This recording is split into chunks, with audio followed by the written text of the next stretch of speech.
Bismillahirrahmanirrahim. Assalamualaikum warahmatullahi wabarakatuh. Perkenalkan, saya Heru Pratikno. Dalam kesempatan kali ini, saya akan menjelaskan makalah saya yang berjudul Mengapresiasi Bahasa dan Sastra Daerah secara Intensif sebagai Kekuatan Bangsa dalam Menghadapi Era Teknologi Digital. Kita lanjut ke slide berikutnya, yaitu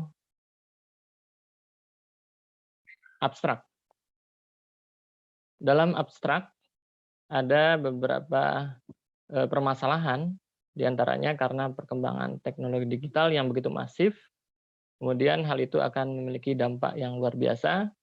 Salah satunya adalah terhadap penggunaan bahasa daerah dan kesusastraan bagi anak-anak. Kemudian tujuan dalam penelitian kali ini, yang termasuk dalam abstrak juga, bahwa penelitian ini akan menjelaskan faktor apa yang menjadi penyebab generasi Z dan setelahnya itu tidak mengapresiasi bahasa dan sastra di daerah Sunda. Kemudian tujuannya juga akan menjelaskan kira-kira bagaimana solusi agar mereka itu mau mengapresiasi bahasa dan sastra Sunda yang ada di Jawa Barat ini. Metode yang penulis gunakan dalam penelitian kali ini yaitu dengan metode kuantitatif, kemudian angket itu digunakan untuk pencarian data, dan objek yang ditujukan adalah mahasiswa dan siswa. Nah, sementara hipotesisnya adalah bahwa faktor teknologi ini menjadi salah satu penyebab anak tidak mengenal budaya Sunda, ya, termasuk di dalamnya itu adalah bahasa dan kesusastraannya. Baik, kita lanjutkan ke slide berikutnya. Sebagai pengantar, ya, seperti yang tadi sudah disampaikan bahwa perkembangan teknologi digital yang begitu pesat menyebabkan kehidupan manusia menjadi berdampak. Apalagi ditambah lagi datangnya pandemi selama ini, ya, sehingga menyebabkan anak-anak itu belajar dengan menggunakan ponsel dan laptopnya masing-masing. Nah, namun demikian, ya, penerapan pembelajaran berbasis digital itu tentu memiliki dampak dan pengaruh kebahasaan bagi anak-anak. Kebiasaan baru itu pun ternyata menurunkan semangat anak-anak dalam minat baca sastranya, ya. Mereka juga kurang memahami apa-apa saja cerita rakyat yang ada di daerahnya, begitu. Nah, dengan begitu tentu hal tersebut membuat lemahnya pengetahuan mereka terhadap kesusastraan di Indonesia, yang khususnya ada di Jawa Barat. Masih dalam pengantar. Nah, karena kurangnya pengetahuan anak tentang karya sastra Sunda, seperti cerita rakyat, ya, maka hal itu akan memiliki dampak, ya, diantaranya perilaku anak akan semakin jauh dari nilai-nilai budaya setempat. Nah, padahal kalau kita ketahui, sastra itu mampu menjadi suatu media untuk berbagi. Bahkan tak kalah penting bahwa sastra itu bisa menjadi sebuah dakwah yang manjur. Itu menurut Sofyan tahun 2014.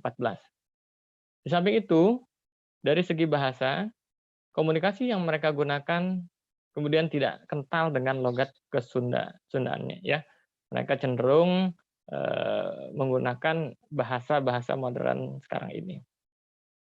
Nah, dalam kondisi sekarang ini, ya, seharusnya anak-anak itu lebih dominan menggunakan bahasa Sunda, ya, karena ya pembelajaran, ya, kemudian pemberian materi, ya, dari sekolah itu dilakukan sepenuhnya di rumah, ya. Kemudian mereka pun itu berada di lingkungan keluarga dan tempat tinggal di sekitarnya, ya.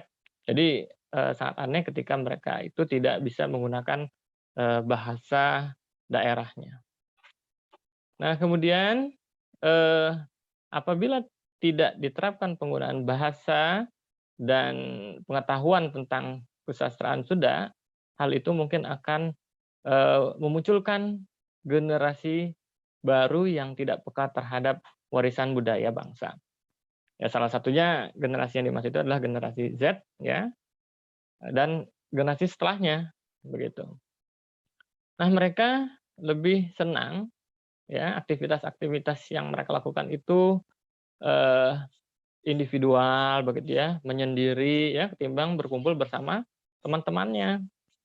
Kemudian mereka sangat tertarik dengan eh, aktivitas yang ada di handphonenya, ya, seperti bermain games, gitu ya, menonton daripada bermain permainan tradisional. Kemudian mereka juga bangga terhadap penggunaan bahasa luar, ya, bahasa asing, ya, bahasa Inggris dibandingkan menggunakan bahasa daerahnya, ya. Nah, yang paling berbahaya lagi, ya, mereka condong memilih menghargai karya-karya bangsa lain ketimbang karya besar dari bangsanya sendiri, ya. Kita tahu, ya, karena kekuatan bangsa asing, begitu ya, termasuk dalam eh, media perfilman, ya, sehingga anak-anak pun ikut ketularan, begitu ya, senang dengan film-film luar, ya, ketimbang cerita-cerita rakyat dari daerah Nusantara. Nah, tentu hal seperti itu menjadi perhatian kita sebagai orang tua untuk memberikan edukasi, ya, terhadap generasi tersebut, ya, tentang adanya bahasa, kemudian sastra dan budaya Nusantara yang perlu kita hargai. Nah, dari beberapa permasalahan tersebut, ya, nah, kita beralih ke tinjauan pustaka. Ada 3, ya, yang menjadi rujukan dalam penelitian ini, diantaranya Sutisno tahun 2021, ya, yang mengamati penggunaan bahasa Sunda itu berada di tengah-tengah masyarakat yang tentu mayoritasnya menggunakan bahasa Jawa, ya. Lalu bagaimanakah mereka ini bisa mempertahankan bahasa Sunda, ya, sementara mayoritas masyarakatnya itu menggunakan bahasa Jawa, ya. Nah, penelitian kedua itu dilakukan oleh Rohayati tahun 2016 yang meneliti tentang strategi pengajaran bahasa daerah, yaitu bahasa Sunda, bagi mahasiswa yang non Sunda, ya, di PGSD UPI Kampus Sibir. Tentu ini merupakan sesuatu tantangan, begitu ya, ketika kita memberikan pembelajaran bagi orang-orang yang memang di luar bahasa yang ada di daerahnya, begitu. Dan yang terakhir itu Gulsum tahun 2015 yang meneliti tentang banyaknya kosakata-kosakata dari bahasa Sunda, ya, tentunya dalam bidang kesenian, yang tentunya itu kosakata tersebut itu sudah diserap ke dalam bahasa Indonesia, ya. Nah, pertanyaan apakah anak-anak itu mengetahui, begitu ya, dok itu apa, gitu ya, kempul, angklung, ya, itu kan semuanya berasal dari kosakata bahasa daerah, ya, tapi pemahaman mereka masih kurang. Nah, itulah tinjauan pustaka, ya. Kemudian kita beralih ke metode, seperti tadi dalam abstrak, ya, metodenya sudah jelas yaitu kuantitatif, akan tetapi kita runut, ya, rincian metodenya itu diantaranya tentu awal mulanya saya sebagai penulis itu melakukan observasi langsung, ya, terhadap pemakaian penggunaan bahasa Sunda pada anak-anak yang ada di daerah Bogor ini, ya. Secara spesifik itu memang daerah yang berbatasan langsung, ya, dengan Kota Bogor, ya, kemudian banyaknya juga para pendatang, ya, yang tinggal di sini. Data yang dikumpulkan itu menggunakan kuesioner, ya, secara online, ya, dikirimkan baik melalui grup maupun japri, ya. Tetapi yang paling efektif itu tentu diulang lagi melalui japri, ya. Responden yang dimintai datanya yaitu orang yang ada di sekitar penulis, ya, seperti rekan kerja, tetangga, maupun mahasiswa.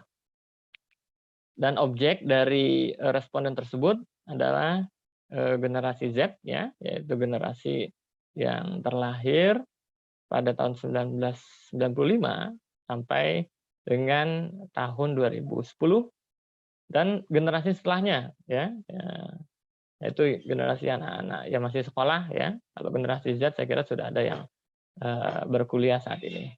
Nah, rentang waktu dalam pengambilan data yaitu dilakukan pada tanggal 17 sampai 26 Juni 2021. Tentu tadi sudah, ya, analisis data menggunakan metode kuantitatif, ya.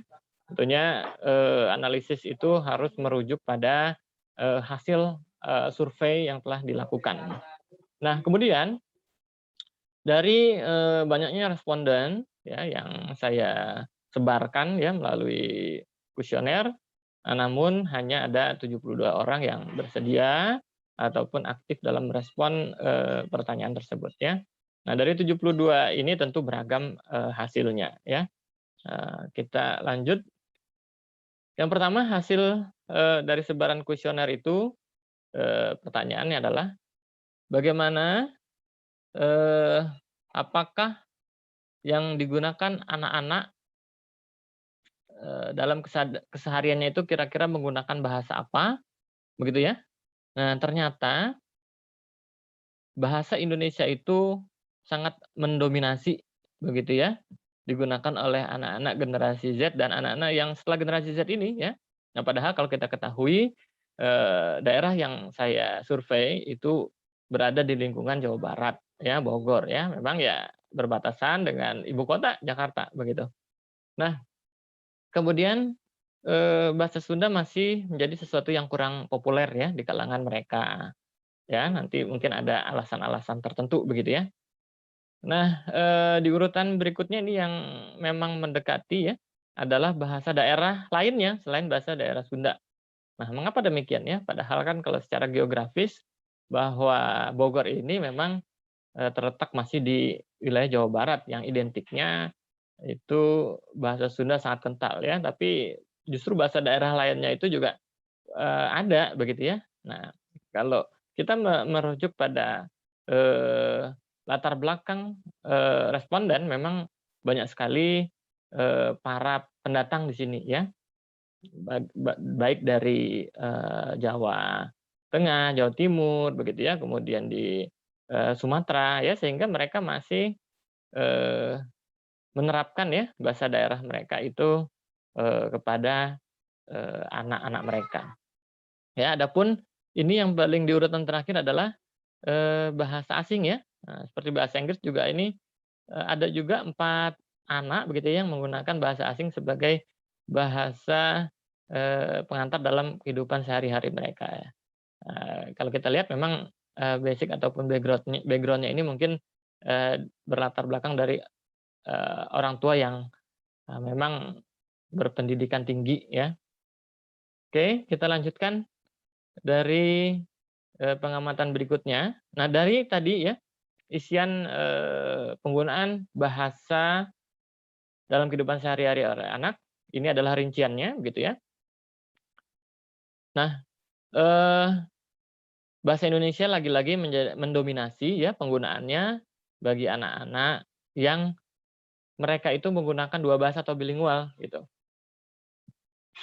Ya, kalau kita perhatikan di sini dari beberapa anak yang bilingual, bahasa Indonesia itu semuanya mereka bisa, begitu ya. Dan jumlahnya cukup signifikan yaitu 22, ya. Kemudian di urutan kedua itu memang masih bahasa Sunda, ya, yang setelah bahasa Indonesia, ya. Kan tetapi diikuti juga dengan bahasa daerah lainnya, ya. Jadi memang presentasinya itu tipis begitu ya.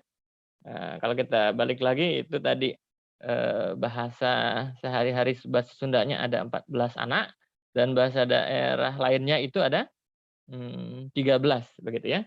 Kemudian juga di sini yang bilingual sama ya, bedanya juga sedikit sekali ya, sehingga yang bahasa asing itu juga paling buncit ya terakhir.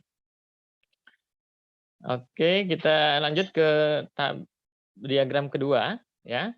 Pertanyaannya adalah apakah anak-anak bisa berbahasa Sunda begitu ya. Nah, kenapa ini juga ditekankan padahal mereka tadi sudah memilih, bahasa keseharian mereka ya.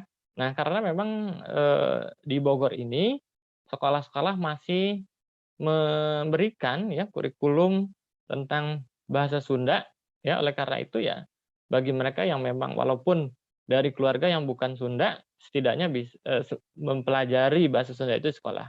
Nah, pertanyaannya setelah anak-anak itu juga belajar bahasa Sunda di sekolah, apakah mereka bisa begitu ya?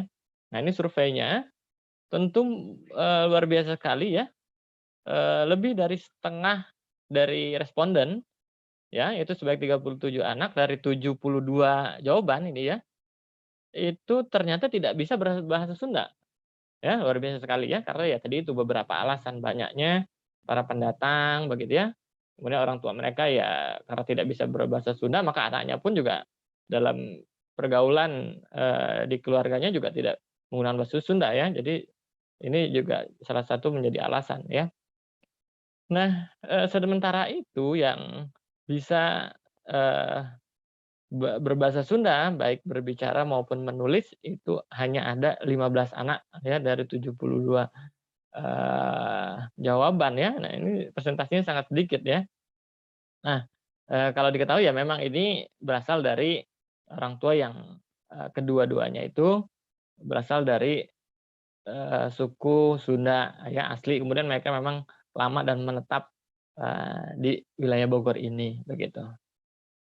Dan sisanya ini ya, ada yang hanya bisa berbicara bahasa Sunda ya, kemudian hanya ada juga ini sedikit sekali nih yang merah ya, hanya bisa menulis begitu ya. Ini tapi memang yang dominan hanya bisa berbicara maksudnya ya, daripada menulis. Karena memang, eee, bahasa Sunda itu agak unik begitu ya, ada banyak-banyak vokal ataupun, diftong ya, bunyi diftong yang berbeda yang tidak pada umumnya seperti bahasa Indonesia. Baik, kita lanjutkan ke slide berikutnya. Nah, eee jadi pertanyaannya, selain tadi ya, penulis juga selain menyoroti masalah kebahasaan, juga menyoroti masalah kesusastraan yang ada di Jawa Barat ini ya. Nah, pertanyaannya apakah anak mengetahui sastra lisan yang ada di Jawa Barat? Nah, ini juga, surveinya dari 72 anak ya, pengetahuan mereka itu tentang kesusastraan yang ada di Jawa Barat itu sangat rendah sekali ya, karena berada di bawah 50% ya, atau hanya ada 50 Eee, tig tujuh dari 72 anak, ini hanya 30 anak yang mengetahui sastra lisan yang ada di Jawa Barat, ya, seperti yang tadi cerita rakyat itu, yang luar biasa ya. Jadi mungkin ini yang mengetahui ini ya memang satu, orang tua yang memiliki, apa namanya, konsen dalam bidang pendidikan ya, ataupun memang mereka yang memang berasal dari, asli Jawa Barat ini begitu ya, tapi yang sisanya tadi para pendatang seperti itu mungkin ya kurang memperhatikan ya. Nah, eee, jadi dari apa namanya,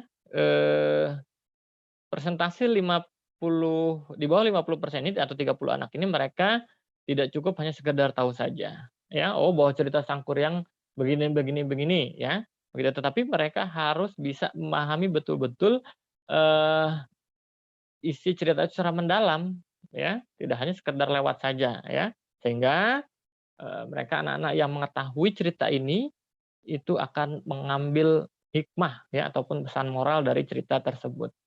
Begitu. Nah, kemudian bagi anak yang tidak mengetahui bagaimana? Nah, ini juga jangan jangan apa namanya, dianggap sepele begitu ya, karena ada pepatah yang mengatakan ya bahwa, "Di mana bumi dipijak, di situ langit dijunjung." Ya, setidaknya kita mengetahui, latar belakang budaya ya, termasuk dalamnya adalah kesusastraan ya. Bagaimana caranya? Ya kita bisa, memberikan apa namanya, pemahaman tidak cukup ya hanya di sekolah, tapi di luar sekolah itu juga perlu ada tambahan, pengetahuan tentang kesusastraan ya. Ya minimal, sastra cerita rakyat saja begitu ya, karena memang ini levelnya masih anak-anak begitu.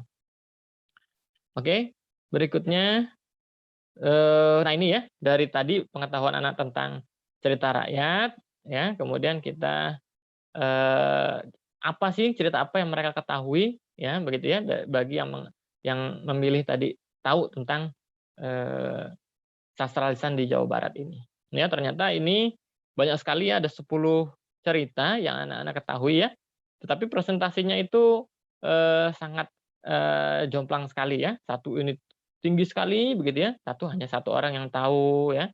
Eee, nah, dari 10 cerita ini yang memang yang mendominasi ini adalah cerita Sangkuriang, ya, dan Tangkuban Perahu itu sebenarnya sama saja ya ceritanya ya, tetapi ini, eee, ya balik lagi ke pemahaman anak ya ketika mereka membaca ataupun menonton, cerita rakyat tersebut ya.